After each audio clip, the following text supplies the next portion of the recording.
ශ්‍රීලංකේය ගැමි නාටක හා සබැඳි තොරතුරු. සොකරි ගැමි නාටකය.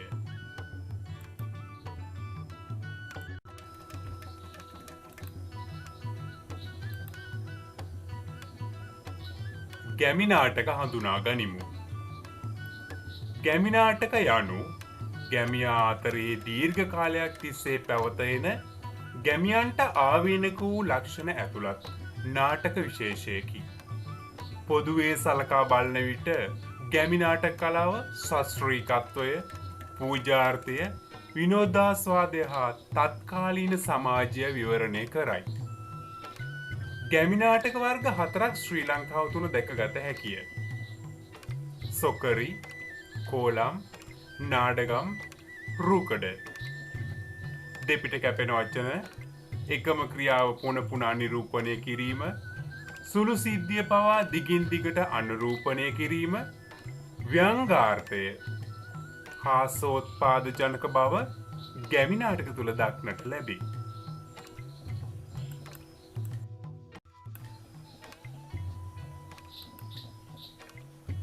සොකරි ගැමි නාටකය උඩරට ප්‍රදේශවල ගැමියා අතරෙහි දීර්ඝ කාලයක සිට පැවතෙන විනෝදාස්වාදය අරබයා පවත්වනු ලබන නාටක විශේෂයක් ලෙස සොකර ගැමි නාටකය හැඳින්විය හැකිය. මෙය උඩරට නර්තන සම්ප්‍රදාය හා බැඳි ගැමි නාටක විශේෂයක් වේ. මෙම ගැමි නාටක ප්‍රදේශ අනුව කතාපුවත්, චරිත, යොදාගන්නා වාද්‍ය භාණ්ඩ, ගායන, ඇඳුම් පැළඳුම් ආදීහි වෙනස්කම් දක්නට ලැබේ.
සොකරි ගැමි නාටකය පැවැත්වීමේ අරමුණු. පූජාර්ථය, සශ්‍රීකත්වය, විනෝදාස්වාදය, දරුඵල අපේක්ෂාව, වසංගත රෝග හා ස්වාභාවික විපත්වලින් මිදීම, ගමට රටට සෙත් ශාන්තියක් උදාකර ගැනීම, ගැමි නාටක අභාවයට යානොදී සංරක්ෂණය කර ගැනීම, අධ්‍යාපනික අවශ්‍යතා ආරමුණු කොටගෙන රඟ දැක්වීම.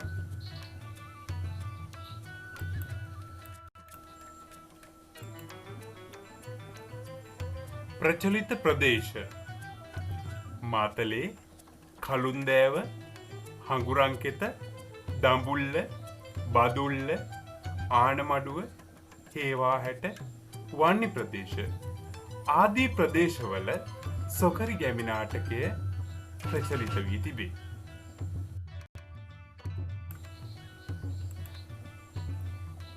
උපත් කතාව. ඉන්දියාවේ කසී දේශයෙහි ගුරුහාමි නමින් යුත් ආඩිගුරෙක් රෝමත් යුතියක් වූ සොකරි නම් කාන්තාවක සරණ පාවා ගනී. විවාහ වී බොහෝ කලක් ගතවන තුරුත් දරු සම්පතක් නොලැබූ බැවින් කතරගම දෙවියන්ට භාරයක් ඔප්පු කිරීම සඳහා ඔවුහු ලක්දිවට පැමිණෙති. ඔවුන් සමග මෙහෙකරුවා වන පරයා සහ කාලියම්මාද ලක්දිවට පැමිණෙති.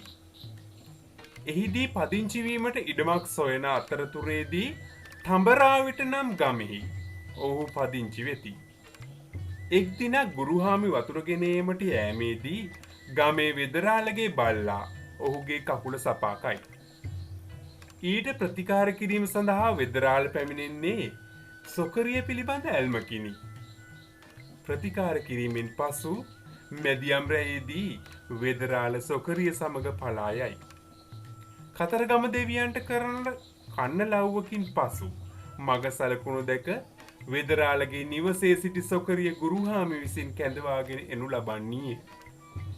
කතාව අවසන් වන්නේ වෙදරාලට දාව සොකරියට දරුවෙකු ලැබීමෙනි. එහෙත් අවසානයේ ගුරුහාමි සොකරි සමග සාමදානයෙන් ජීවත් වෙයි.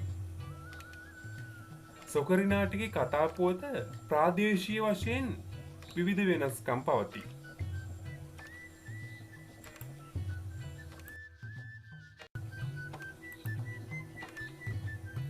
සොකරි ගැමි නාටකයේ චරිත.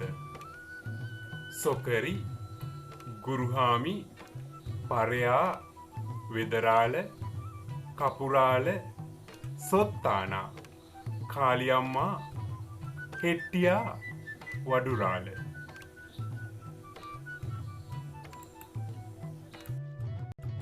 රංග භූමිය. ගොයම් කපා පාගාගත් පසු කමත රංග භූමිය ලෙස යොදා ගනී. එය පිදුරු කන්දෙන් සීමා කරගන්න අතර රංග භූමිය මැද මුණින් හැර වූ වංගෙඩිය මත දල්වන ලද ලන්තෑරුමකි.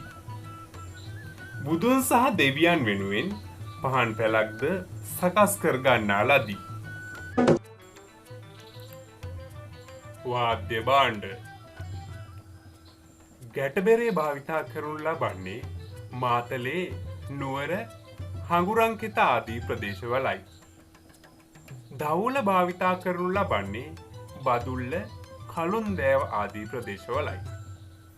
උඩැක්කිය භාවිතා කරනු ලබන්නේ අනුරාධපුරය පුත්තලම ආදී ප්‍රදේශවලයි. මෙම සෑම ප්‍රදේශයකම තාලම්පට තාලවාද්‍ය භාණ්ඩය ලෙස බොහෝ විට යොදා ගනී.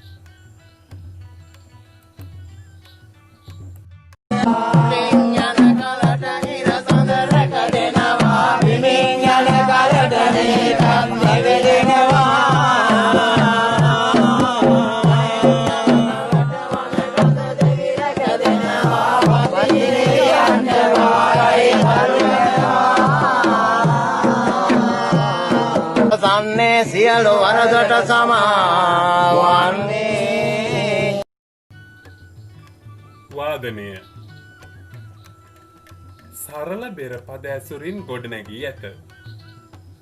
මැදුම් තනිදට අදාළ බෙරපද බොහෝ විට යොදා ගනි.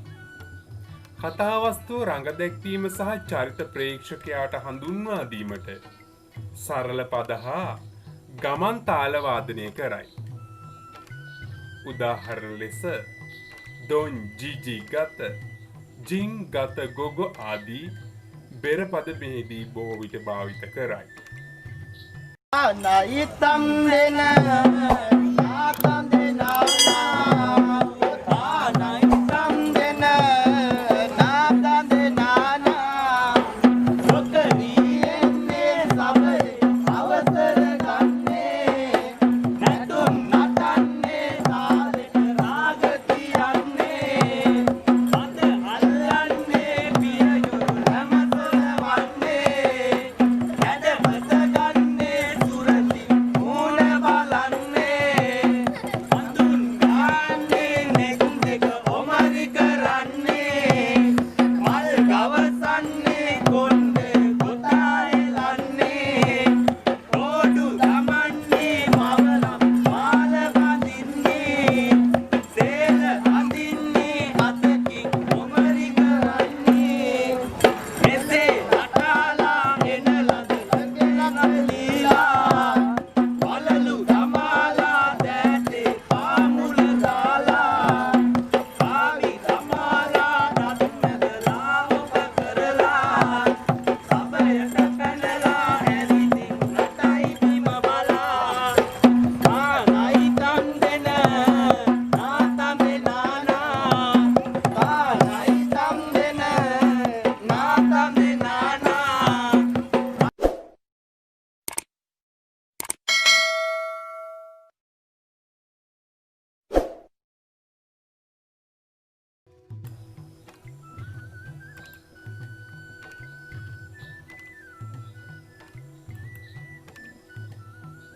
සුවිශේෂී ලක්ෂණ පිරිමින් විසින් රංගනයේ යෙදී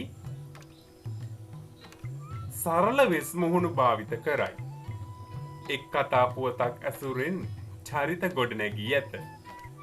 සරල ඇඳුම් පැළඳුම් භාවිත වේ. අනුරූපන මාධ්‍යයෙන් කතාව විකාශනය වේ. ශාස්ත්‍රීයත්වය අපේක්ෂාවෙන් පූජාර්ථයෙන් කරනු ලබන අභිචාර ක්‍රමයකි.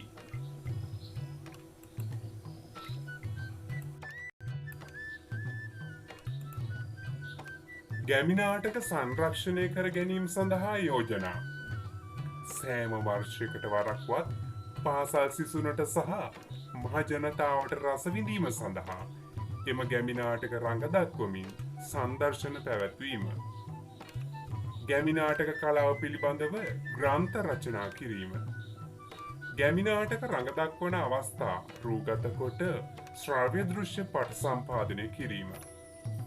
ගැමි නාටකවල ඇති වටිනාකම් අගයමින් පුවත්පත් සඳහා ලිපි සකස් කිරීම.